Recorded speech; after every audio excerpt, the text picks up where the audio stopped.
Assalamualaikum warahmatullahi wabarakatuh. Kembali lagi bersama saya Irwan Wahyudin di channel Irwan Official.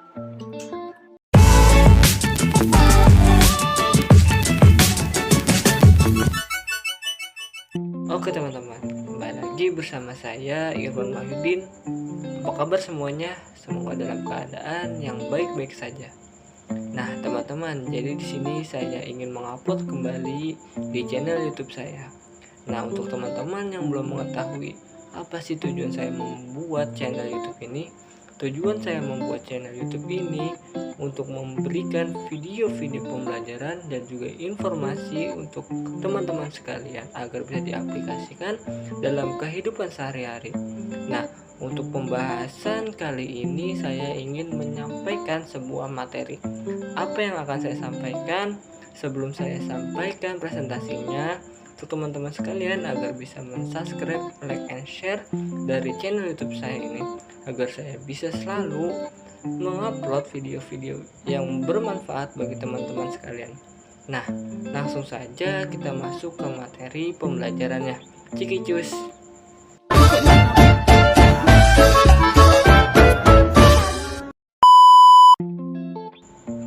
Oke teman-teman, sekarang kita akan membahas atau mempresentasikan mengenai statistik deskriptif. Pasti teman-teman sekalian ada yang sudah mengetahui dan ada juga yang belum mengetahui mengenai statistik deskriptif ini. Nah, apa sih yang dimaksud dengan statistik deskriptif ini? Nah, sebelumnya saya membuat atau mengupload video ini bertujuan untuk menyelesaikan tugas ujian akhir semester dari mata kuliah Statistik Bisnis. Nah, sebelum saya masuk ke presentasinya, izinkan saya untuk memperkenalkan diri saya terlebih dahulu. Walaupun teman-teman sekalian sudah mengenal diri saya, namun ada juga teman-teman yang belum mengenal diri saya ini. Nah, maka dari itu izinkan saya untuk memperkenalkan diri saya terlebih dahulu. Perkenalkan, nama saya Irwan Wahyudin dari Universitas Pancasakti Prodi Akuntansi. Dan untuk nomor NIM saya yaitu 2902250023. Nah, sebelum saya mempresentasikan, saya mencantumkan channel YouTube saya dan juga akun Instagram saya agar teman-teman sekalian bisa memfollow atau bisa subscribe dari channel YouTube saya agar kita bisa selalu berteman dan bisa selalu memberikan manfaat dan memberikan pelajaran masing-masing dalam kehidupan sehari-hari kita semua.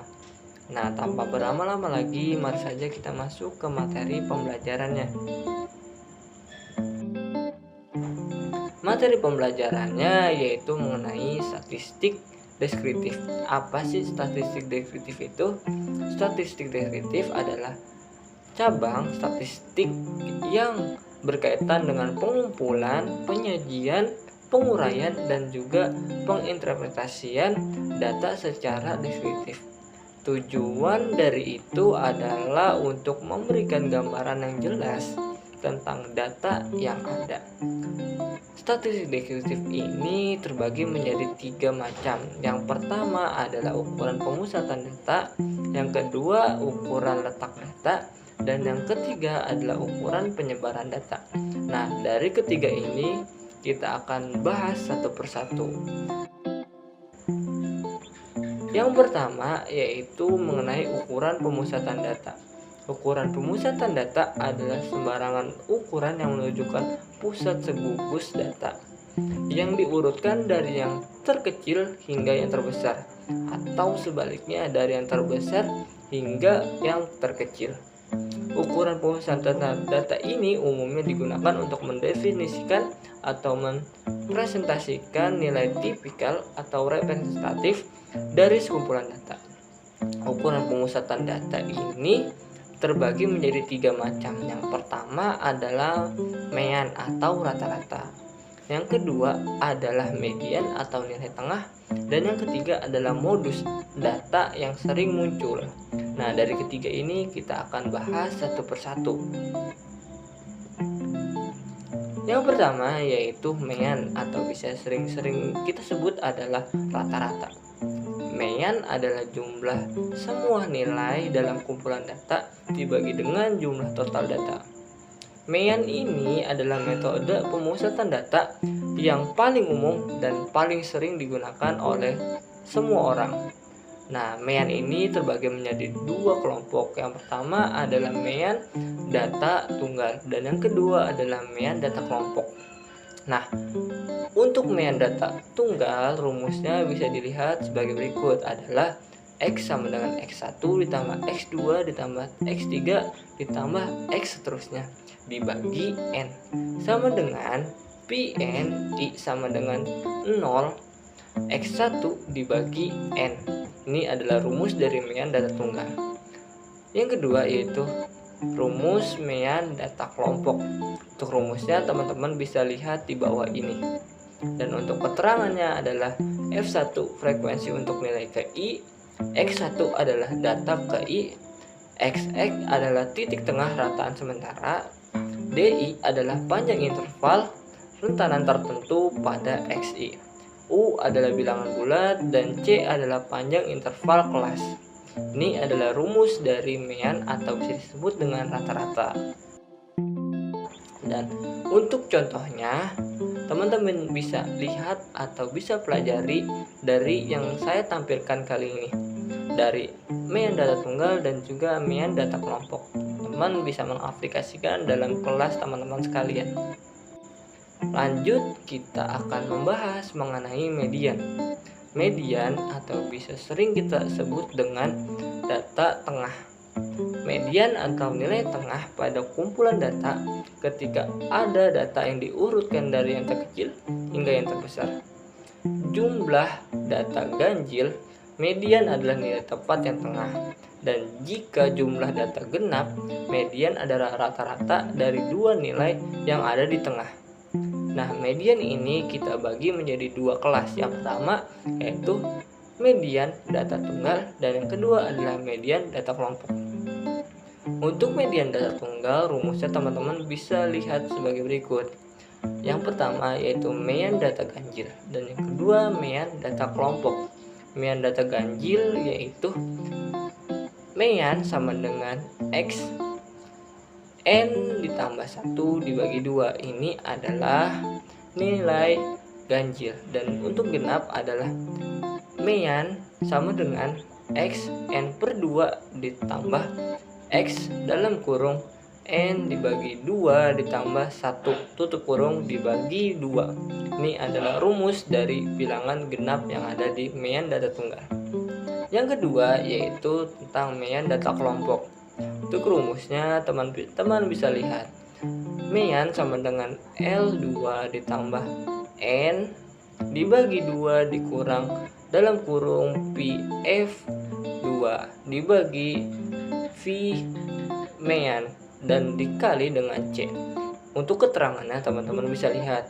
L2 adalah tepi bawah kelas median, N adalah banyaknya data, PF2 sama dengan jumlah frekuensi sebelum kelas median. F adalah frekuensi kelas median dan juga C adalah panjang interval kelas. Ini adalah rumus dari median. Nah, untuk contohnya teman-teman bisa lihat di yang telah saya sampaikan atau yang saya tampilkan kali ini. Untuk contoh dari median nilai tunggal, teman-teman bisa aplikasikan dalam kelas teman-teman sekalian. Dan ada juga contoh dari median data kelompok. Ini adalah contohnya. Teman-teman bisa pelajari dan bisa aplikasikan dalam kelas teman-teman masing-masing. Kemudian yang akan kita bahas selanjutnya adalah tentang modus. Modus adalah nilai yang muncul paling sering dalam kelompok data. Sebuah kumpulan data bisa memiliki satu modus atau bisa disebut dengan unimodal, dua modus atau bisa disebut dengan biomodal, dan lebih bisa disebut dengan multimodal. Modus ini kita bagi menjadi dua kelas. Yang pertama modus data tunggal, yang kedua modus data kelompok. Untuk rumus dari modus data tunggal yaitu terambil jumlahnya paling banyak setelah diurutkan. Dan untuk modus data kelompok, rumusnya yaitu MO sama dengan LO ditambah D1 dibagi D1 ditambah D2 dikali C. Ini adalah rumusnya. Nah, langsung aja kita masuk ke contoh soalnya. Untuk contoh soalnya, yang saya sampaikan ini bisa dipelajari oleh teman-teman sekalian untuk diaplikasikan atau bisa dipelajari dalam kelas teman-teman masing-masing. Lanjut, kita akan bahas mengenai ukuran letak data. Apa sih dari ukuran letak data ini? Ukuran letak data adalah nilai yang didasarkan atas letak ukuran dalam suatu kumpulan data. Ukuran letak data dibagi data terurut menjadi beberapa bagian yang sama, tergantung pada nama ukuran letak data. Ukuran letak data ini kita akan bagi menjadi 3 kelas. Yang pertama adalah kuartil, yang kedua adalah desil, dan yang ketiga adalah persentil. Nah, dari yang ketiga ini kita akan bahas satu persatu. Mari saja kita bahas. Nah, yang pertama yaitu mengenai kuartil. Apa sih dari kuartil ini? Kuartil adalah nilai yang dibagi suatu data terurut menjadi 4 bagian yang sama. Kuartil dilambangkan dengan rumus atau dilambangkan dengan huruf Q. Jenis kuartil ada 3 bagian, yaitu kuartil pertama atau Q1, kuartil kedua adalah atau Q2, dan kuartil ketiga adalah Q3. Dan ada 2 kelompok dari kuartil ini. Yang pertama adalah kuartil data tunggal dan yang kedua adalah kuartil data kelompok. Nah, untuk rumus dari kuartil data tunggal adalah letak Q1 sama dengan I dalam kurung N ditambah 1 dibagi 4. Untuk keterangannya adalah Q1 adalah kuartil ke I dan N adalah banyaknya data. Dan untuk kuartil data kelompok, rumusnya bisa dilihat yaitu QI sama dengan TB ditambah P dalam kurung I dikali N dibagi 4 dikurang F dibagi F kecil, yaitu untuk keterangannya QI adalah kuartil ke I, TB adalah tepi bawah kelas kuartil, P adalah panjangnya kelas, N adalah banyak data, F besar adalah frekuensi komutatif sebelum kertas kuartil, dan F kecil adalah frekuensi kelas kuartil. Nah, di sini ada contoh dari kuartil, baik kuartil data tunggal maupun data kelompok. Nah, teman-teman bisa lihat dari contoh yang telah saya tampilkan kali ini dan bisa pelajari untuk diaplikasikan dalam kelas teman-teman masing-masing. Next, kita masuk ke selanjutnya, yaitu mengenai desil.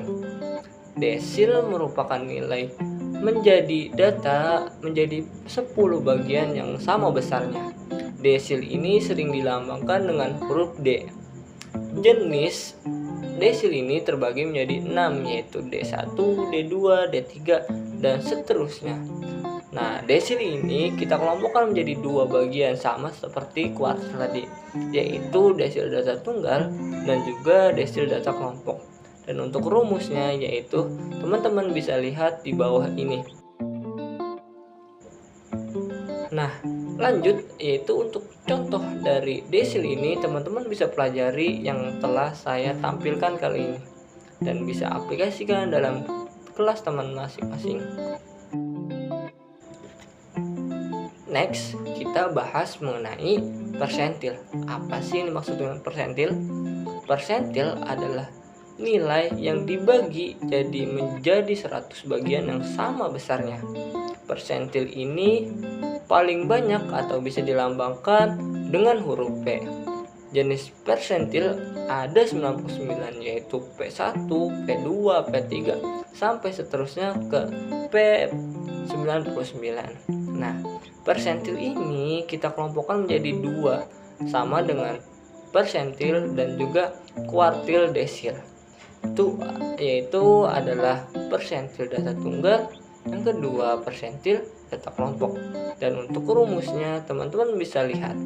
Untuk rumus data tunggal adalah PI sama dengan I dikali N ditambah 1 dibagi 100. Untuk keterangannya PI adalah persentil KI dan N adalah banyaknya data.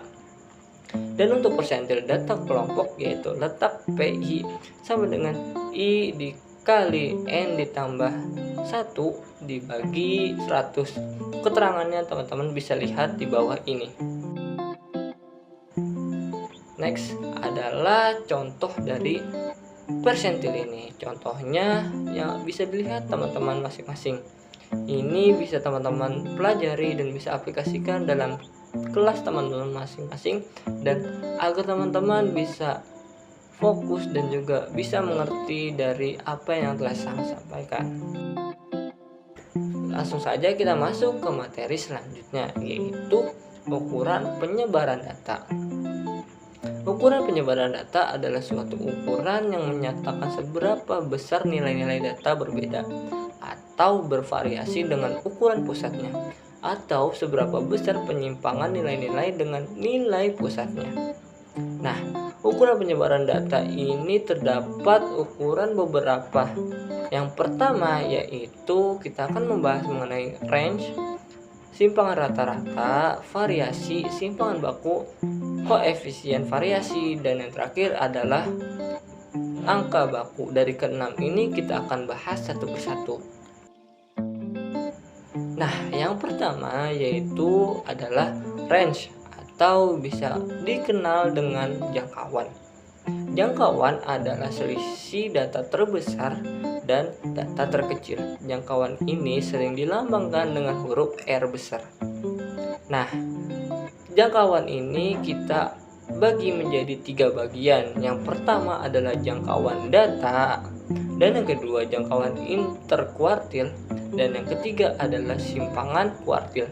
Untuk jangkauan data yaitu rumusnya R sama dengan X max dikurang X min. Terangnya R adalah jangkauan, X max adalah data terbesar, dan X min adalah data terkecil. Yang kedua, rumus jangkauan interkuartil adalah H sama dengan Q3 dikurang Q1. Untuk keterangannya, H adalah jangkauan interkuartil, Q3 adalah kuartil ketiga, dan Q1 adalah kuartil pertama. Dan yang ketiga, rumus dari simpangan kuartil. SK sama dengan setengah dikali Q3 dikurang Q1. Keterangannya adalah SK adalah simpangan kuartil, Q3 adalah kuartil ketiga, dan Q1 adalah kuartil ke-1. Nah, di sini ada contoh dari jangkauan. Teman-teman bisa pelajari dan bisa aplikasikan dalam kelas teman-teman masing-masing. Ini telah saya sampaikan dan telah saya tampilkan di slide-nya. Next, langsung aja kita masuk ke selanjutnya, yaitu mengenai simpangan rata-rata.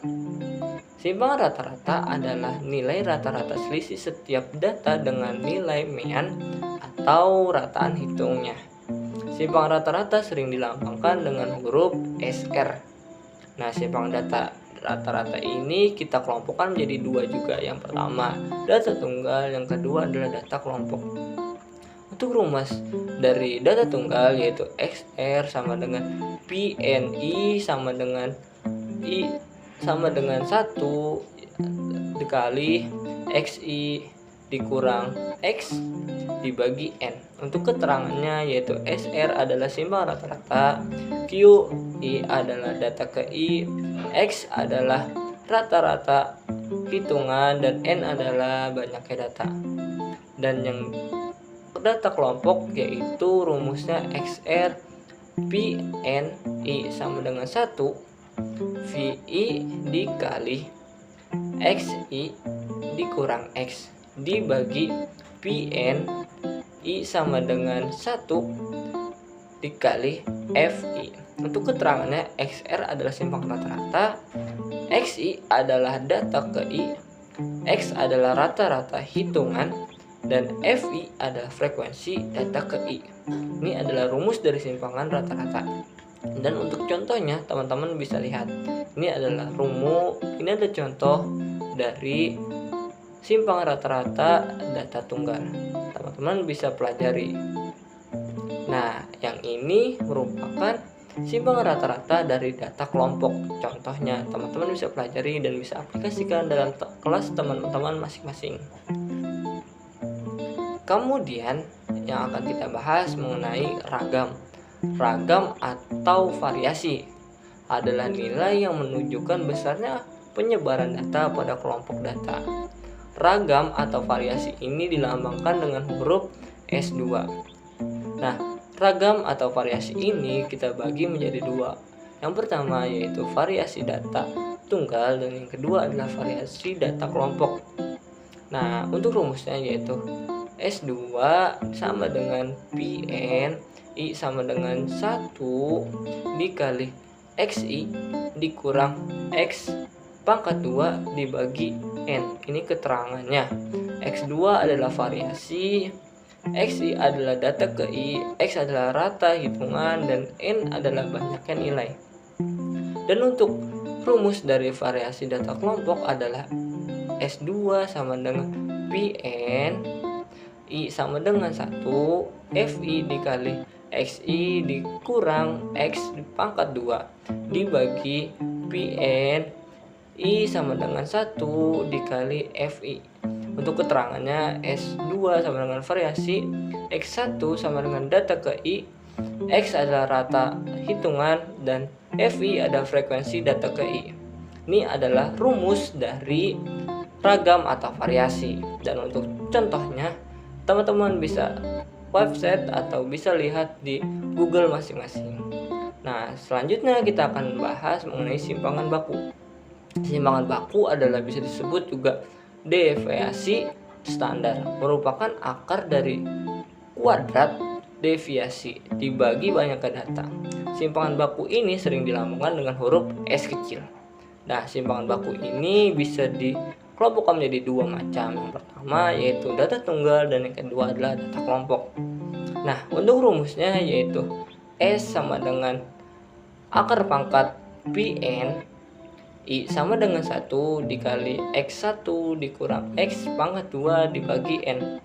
Untuk keterangannya yaitu S adalah simpangan baku, XI adalah data ke I, X adalah rata-rata hitung, dan N adalah banyaknya data.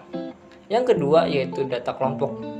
Untuk rumusnya yaitu X2 sama dengan akar pangkat Pn I sama dengan 1 P1 dikali X1 dikurang X pangkat 2 dibagi Pn F sama dengan 1 dikali Fi. Dan untuk keterangannya, S adalah simpangan baku, XI adalah data ke I, X adalah rata hitungan, dan Fi adalah frekuensi data ke I. Dan untuk contoh soalnya, teman-teman bisa lihat di bagian ini dan bisa dipelajari dan bisa diaplikasikan dalam kelas teman-teman masing-masing. Kemudian adalah mengenai koefisien variasi. Koefisien variasi ini adalah perbandingan simpangan baku atau standar deviasi dengan rata-rata hitung dan dinyatakan dalam bentuk persentase. Kegunaan koefisien variasi adalah untuk melihat sebaran atau distribusi data dari rata-rata hitungan. Semakin kecil koefisien variasi, maka semakin homogen atau seragam, dan sedangkan semakin besar koefisien variasi, maka data akan semakin heterogen atau bervariasi. Dan untuk rumusnya yaitu Kf sama dengan S dibagi X dikali 100%. Untuk keterangannya yaitu Kf adalah koefisien variasi, S adalah simpangan baku, dan X adalah nilai rata-rata.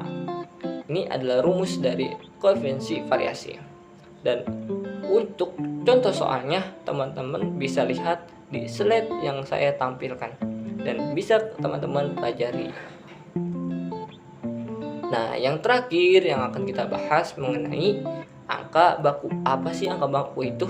Angka baku adalah nilai yang menyatakan perbandingan antara selisih data dengan rata-rata perbandingan simpangan baku. Data tersebut, angka baku disebut dengan Z-score.